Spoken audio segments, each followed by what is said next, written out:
Hi, I'm Alex. She poisoned her boss. Was it an accident? Let's get into it. The phone in the dispatcher's hand vibrated against the glass desk, a harsh, buzzing reminder that someone was in the dark. On the other end, a woman's voice was not screaming, not crying, but speaking with a terrifying, robotic calmness as she described a scene that defied every instinct of human survival.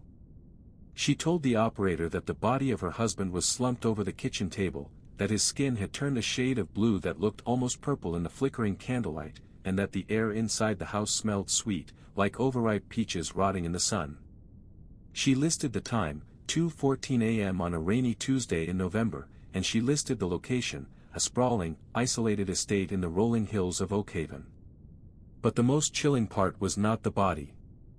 It was the way she paused before continuing, the silence stretching for 3 long seconds before she whispered, "He said he wouldn't do it again, but he did. He took the pill."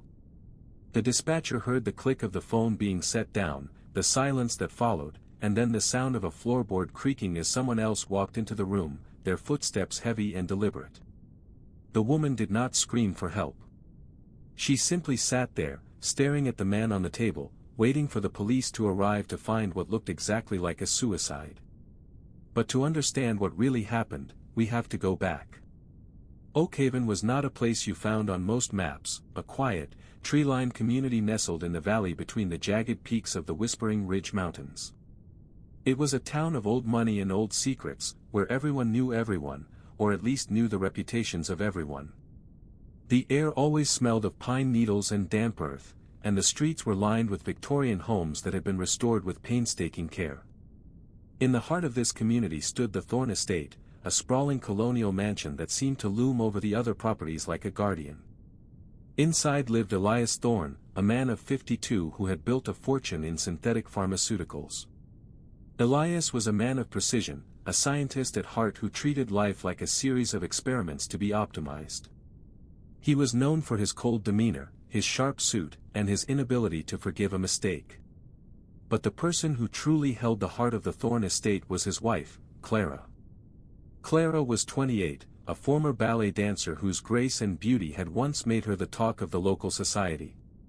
She was gentle, soft-spoken, and carried a quiet sadness in her eyes that hinted at a life lived in the shadow of her husband's demands.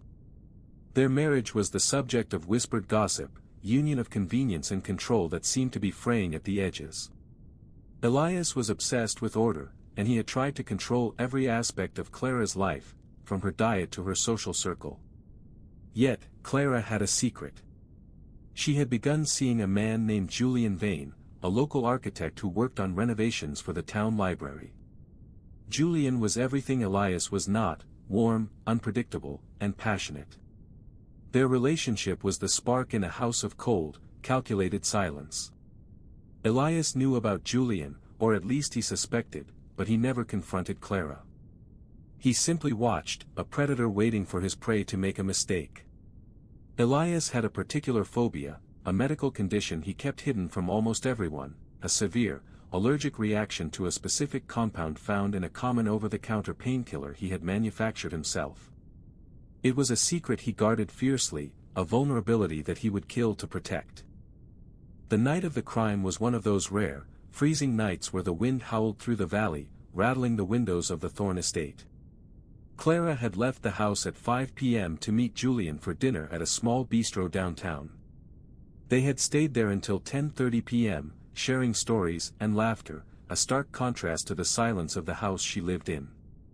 She returned to the estate at 11:15 p.m., the rain beating against her coat. She found Elias in the kitchen, standing over the stove where a pot of soup was simmering.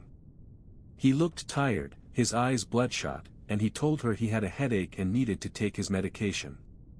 He handed her a small bottle of pills he kept in a locked cabinet in his study, a bottle labeled only with a chemical name.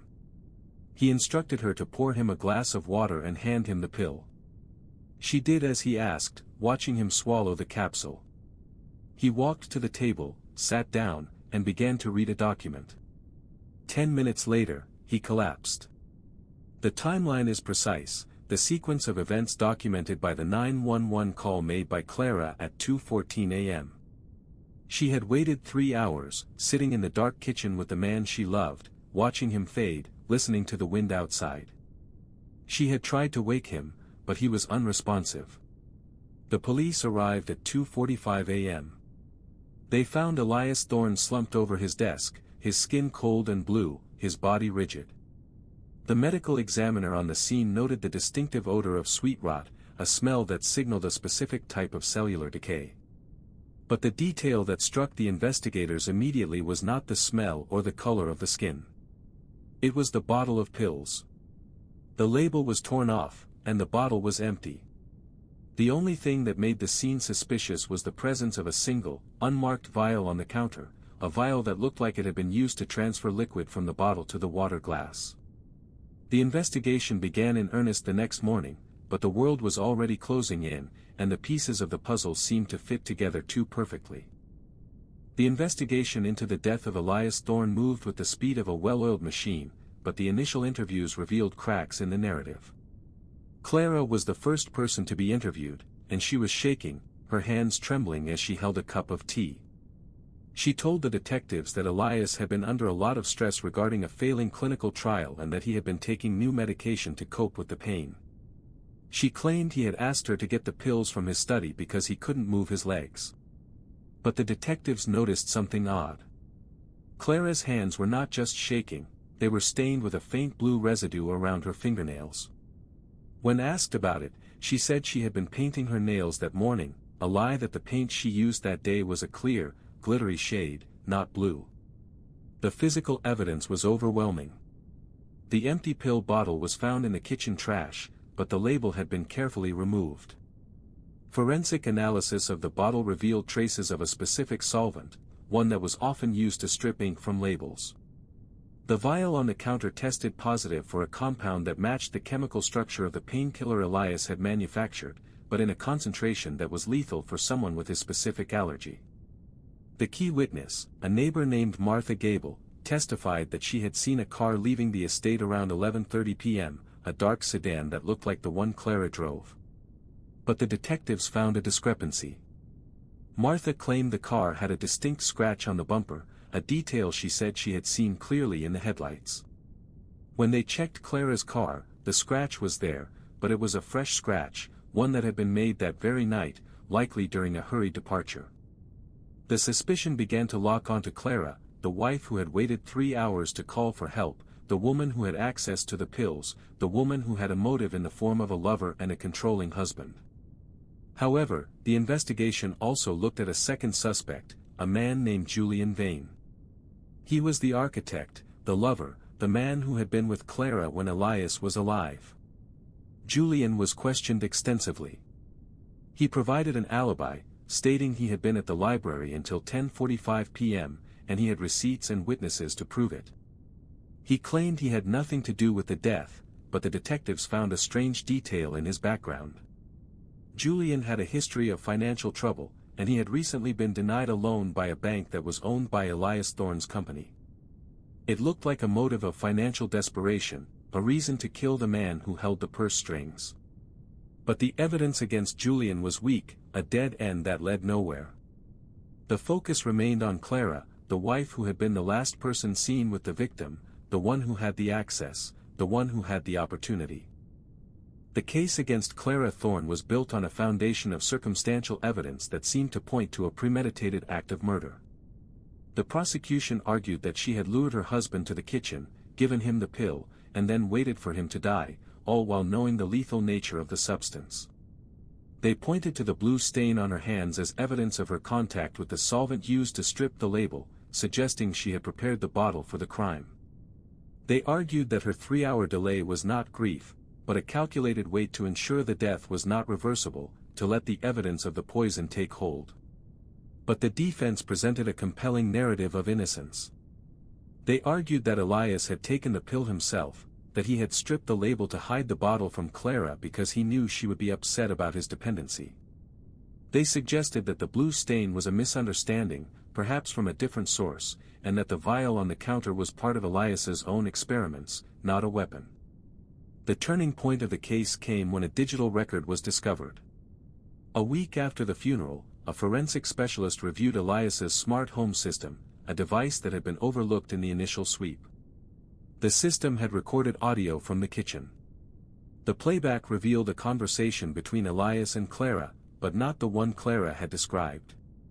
The recording captured Elias saying, "I know what you're doing, Clara. I know you're trying to kill me. But I won't let you. I've already taken the antidote." The recording continued, and Elias laughed, a dark, chilling sound. "You think you can poison me? I'm the one who made this. I'm the one who knows the antidote. You're the one who's in trouble." The recording ended with a thud, the sound of Elias collapsing, and then a long silence. This was the twist that shattered the prosecution's case.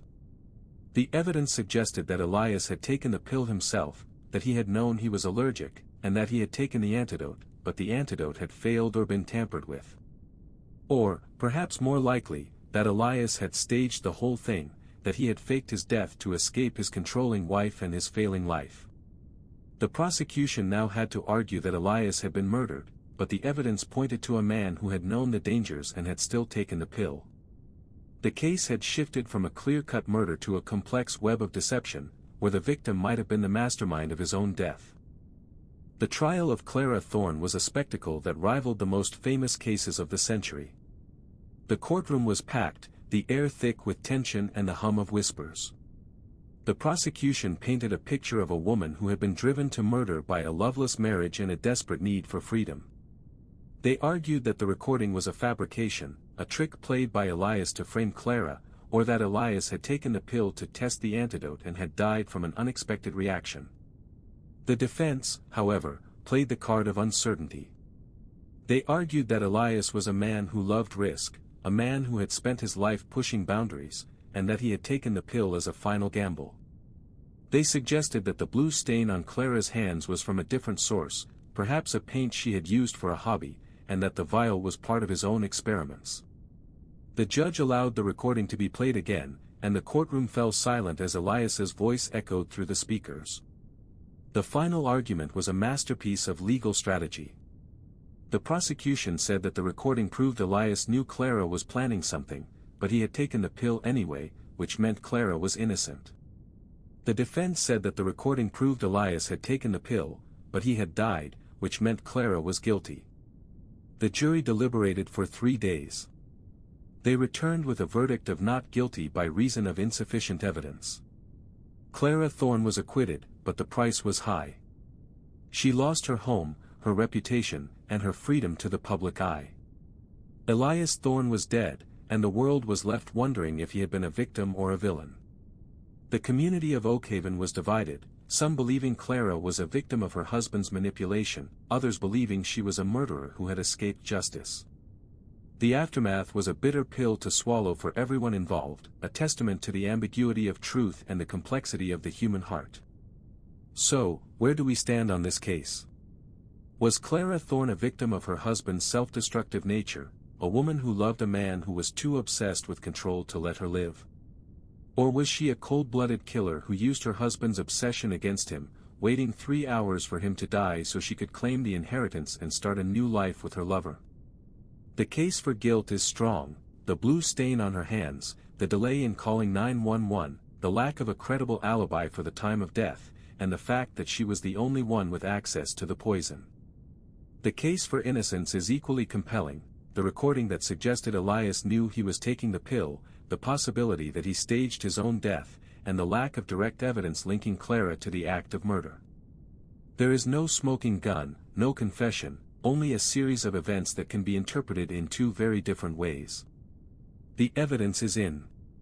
You decide. Did Clara Thorne really kill her husband, or did she simply watch him take his own life? Was the recording a sign of his guilt, or a lie to protect her? I want to hear from you. Drop your verdict in the comments below, guilty or not. Do you think the justice system got this one right, or did a woman escape punishment for a crime that seems so clear? The story of Elias and Clara is a haunting reminder that the truth is often hidden in the shadows, and sometimes the person who seems guilty is the one who was wronged. If you enjoyed this deep dive into the mind of a killer and the complexity of the law, make sure you subscribe to Guilty or Not Cases and hit that bell icon so you never miss a case. Next week, we're diving into a story that will make your hair stand on end, a case of arson that burned down more than just a building. It's a story of greed, betrayal, and a fire that was lit from the inside out. Don't miss it. Until then, stay safe, stay curious, and remember, the truth is always out there, waiting to be discovered.